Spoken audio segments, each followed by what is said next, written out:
When I think of my wife, I always think of her head, the shape of it, to begin with. The very first time I saw her, it was the back of the head I saw, and there was something lovely about it, the angles of it, like a shiny, hard corn kernel or a riverbed fossil. She had what the Victorians would call a finely shaped head. You could imagine the skull quite easily.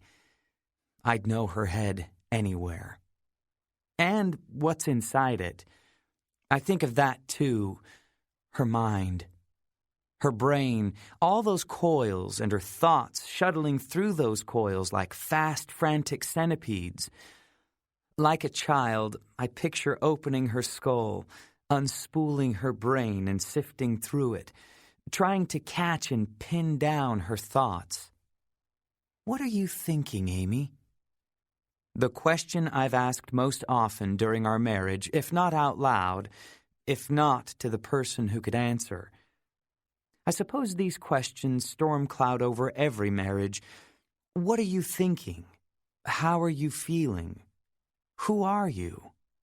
What have we done to each other? What will we do? My eyes flipped open at exactly 6 a.m. This was no avian fluttering of the lashes, no gentle blink toward consciousness. The awakening was mechanical. A spooky ventriloquist dummy click of the lids. The world is black, and then showtime. 6:00, the clock said. In my face, first thing I saw. 6:00. It felt different. I rarely woke at such a rounded time. I was a man of jagged risings. 8:43, 11:51, 9:26. My life was alarmless. At that exact moment, 6:00, the sun climbed over the skyline of oaks, revealing its full summer angry god self. Its reflection flared across the river toward our house, a long blaring finger aimed at me through our frail bedroom curtains, accusing, "You have been seen. You will be seen." I wallowed in bed, which was our New York bed, in our new house, which we still called the new house, even though we'd been back here for 2 years. It's a rented house right along the Mississippi River, a house that screams suburban nouveau riche, the kind of place I aspired to as a kid from my split-level shag carpet side of town. The kind of house that is immediately familiar. A generically grand, unchallenging, new house that my wife would, and did, detest. "Should I remove my soul before I come inside?" Her first line upon arrival. It had been a compromise. Amy demanded we rent, not buy, in my little Missouri hometown, in her firm hope that we wouldn't be stuck here long. But the only houses for rent were clustered in this failed development, a miniature ghost town of bank-owned, recession-busted, price-reduced mansions, a neighborhood that closed before it ever opened. It was a compromise, but Amy didn't see it that way, not in the least.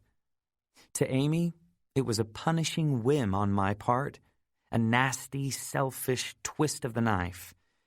I would drag her, caveman style, to a town she had aggressively avoided and make her live in the kind of house she used to mock.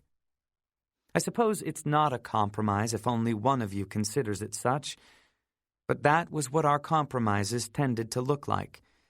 One of us was always angry. Amy, usually. Do not blame me for this particular grievance, Amy, the Missouri grievance. Blame the economy. Blame bad luck. Blame my parents. Blame your parents. Blame the internet. Blame people who use the internet. I used to be a writer. I was a writer who wrote about TV and movies and books. Back when people read things on paper. Back when anyone cared about what I thought. I'd arrived in New York in the late 90s, the last gasp of the glory days, although no one knew it then. New York was packed with writers, real writers, because there were magazines, real magazines, loads of them. This was back when the internet was still some exotic pet kept in the corner of the publishing world. Throw some kibble at it. Watch it dance on its little leash. Oh, quite cute. It definitely won't kill us in the night. Think about it. A time when newly graduated college kids could come to New York and get paid to write. We had no clue that we were embarking on careers that would vanish within a decade.